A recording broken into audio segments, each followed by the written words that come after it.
The Legend of Zelda is one of Nintendo's most popular franchises. They managed to capture our imaginations with vibrant and carefully crafted worlds, characters, and the items and gadgets we get along the way. Amongst the catalog of Zelda entries on Nintendo's consoles, the N64 entries are some of my particular favorites and among the most popular. But when it comes to atmosphere and lore, I doubt few would argue Majora's Mask is definitely the most mysterious. Let's take a little looky-poo and dive into this game. This is the Mysteries of the Legend of Zelda Majora's Mask on Nintendo 64, with maybe a few little extras from its 3DS counterpart because I think they're cool.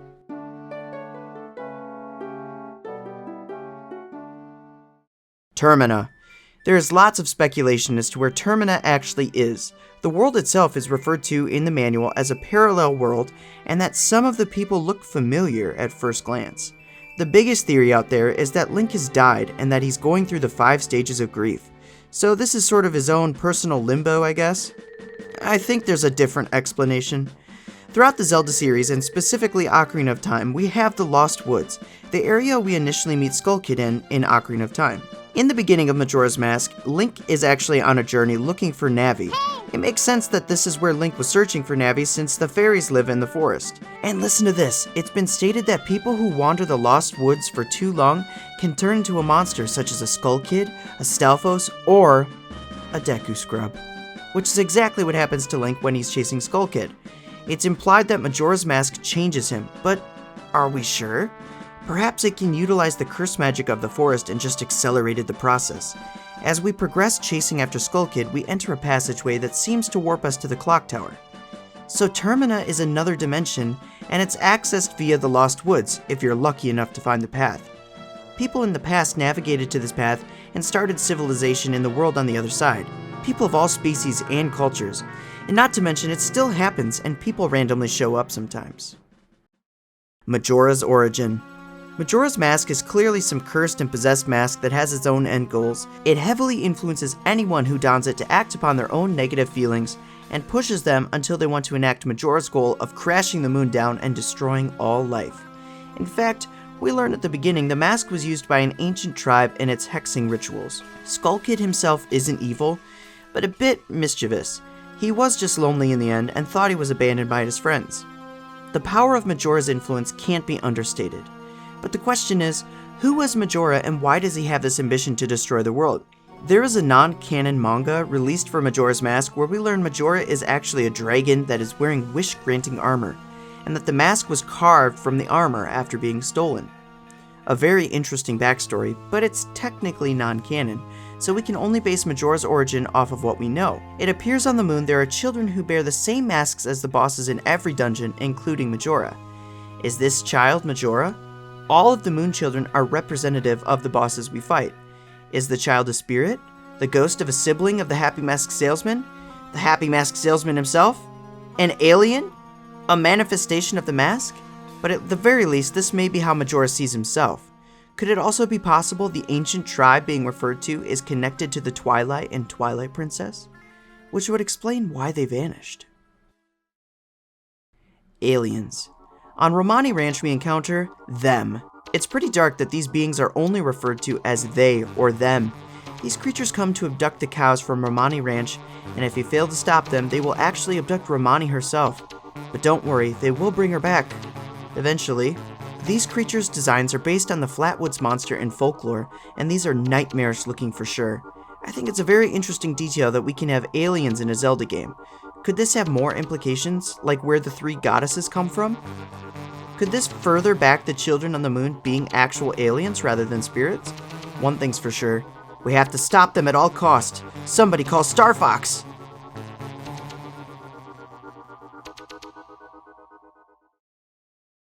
Toilet Hand. Probably one of the most epic side quests of all time. In the Stockpot Inn, we have a mysterious ghost hand coming out from the toilet asking for paper. Well, let's be real here. Why does it need paper? Is this implying there's an entire body down there? I mean, I do have an idea. Could this hand be one of the hands of the monster known as Dead Hand from Ocarina of Time? Look at this clip from Ocarina and see he has tons of long hands reaching up looking to grab something. Maybe it needs paper to help clean the blood off of itself, or it takes a lot of stinky poo-poos. Kinda makes you wonder what's under the Stockpot Inn. Maybe an underground tunnel?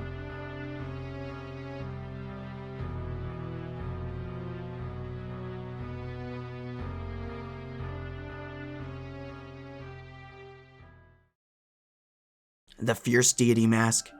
This is one I actually covered in my original Gaming Mysteries video that sparked this series, but I thought since I'm specifically talking about Majora's Mask, I had better put it in here.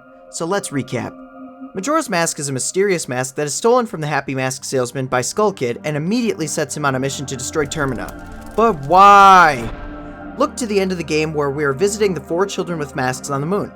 Not only do these children wear the masks of the bosses you fight in the game, but all of them share the same face, that of the Happy Mask salesman. The Happy Mask salesman is some sort of alien from the moon? I mean, I guess so, since he's, on the moon. The crazy part is, the Fierce Deity is a mask you get at the end by turning in every single other mask acquired in the game to these children. Then the one wearing the Majora's Mask gives it to you.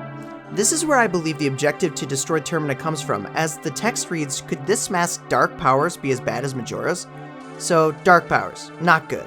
There's claims of it being the essence of a former hero, but I disagree. I think this mask is pure evil, and Majora is actually trying to stop it. The entire game revolves around time travel. The Happy Mask salesman doesn't live in the same timeline as us necessarily. The salesman has come back to the past to prevent the Fierce Deity from being unleashed, which is why he speaks of you meeting a terrible fate. He's not saying the world or Termina, he's saying you, as in Link. He's coming back to rectify the mistake of when Link was handed the Fierce Deity mask in the past by himself. That's why Majora's Mask was being held onto by the Happy Mask salesman. It's his mask, and he's using it as he can try to stop the terrible fate. And yet, despite his best efforts, Link still acquired it, so he reclaims Majora's Mask and goes back into the past yet again. He's been living in this loop for an eternity, which is why he is an adult. He's been aging with how many attempts he's tried to stop this, but the outcome is always the same. No matter what lengths he goes to, Link always gets the Fierce Deity mask at some point. Skull Kid getting the mask was a new tactic he allowed. He's putting up an act, which is why his behavior is so erratic. That Fierce Deity is pure evil. Majora isn't necessarily a good guy, but he is trying to stop the greater threat. Mirror Shield. Have you ever wondered about the Mirror Shield in Majora's Mask versus Ocarina of Time? The Mirror Shield in Ocarina is shiny and glossy with red on the outside. In other games, it takes on a somewhat similar appearance, with variations of course. But in Majora's Mask, it has this really creepy face in the middle. And where else do we see this face? One of the masks on the Happy Mask salesman, indicating this was someone that was once healed from evil magic and was troubled, maybe? But who could it be? Well, here's where it gets a bit interesting. The previous Mirror Shield has a specific emblem on it, and what's that emblem? A crescent moon. What does the moon do? Reflects sunlight. The moon also conveniently has a face on it in this game. Could this be something created from the moon? A piece that dropped down and was transformed into a shield? It being a small piece could be why there's a shield and a mask, 2 separate pieces that got healed and converted. One retained its mask form on the Happy Mask salesman, and one that was converted into a shield. There is potential for even more pieces. I wonder if the mask would also be able to reflect light like the shield. There is an actual mask called the Moon Mask that exists as one half of the couple's masks in the game, and lo and behold, it's not too far off of the face. Gabora. Lots of characters in Majora's Mask could be based off monsters. One I found interesting was Gabora.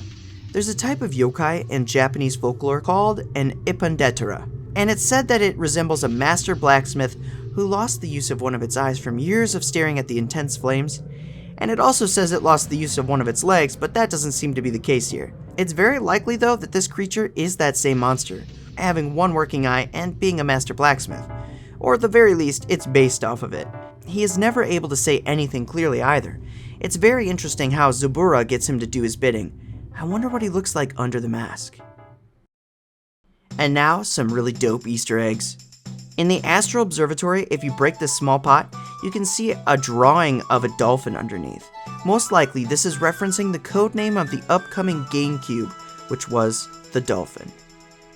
On the back of the Happy Mask salesman, we see some peculiar masks, one of which is the red-hatted plumber himself, Mario. On Cremia and Romani, we can see a brooch resembling a certain king of the Koopas. The layout of these particular masks seems to reference Star Fox, with a fox, rabbit, bird, and frog all next to each other. Oh, and a pig.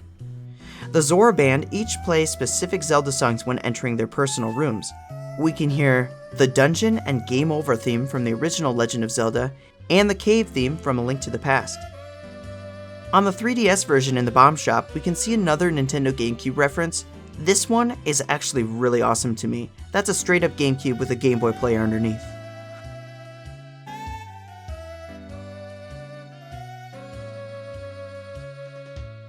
Also in 3DS, we can see a Rob the Robot in the back shelf behind the Curiosity Shop.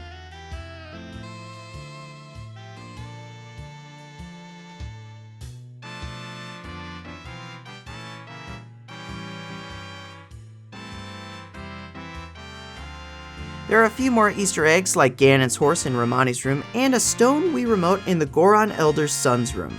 I love this stuff. These are all just some really fun Easter eggs worth noting if you want to explore for them.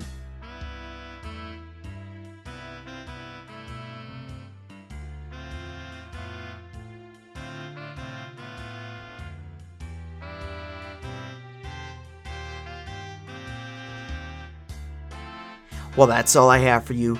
Be sure to smash that subscribe button and please drop a like in this video to help spread my content around. Until next time, have a good one. Jiggylookback!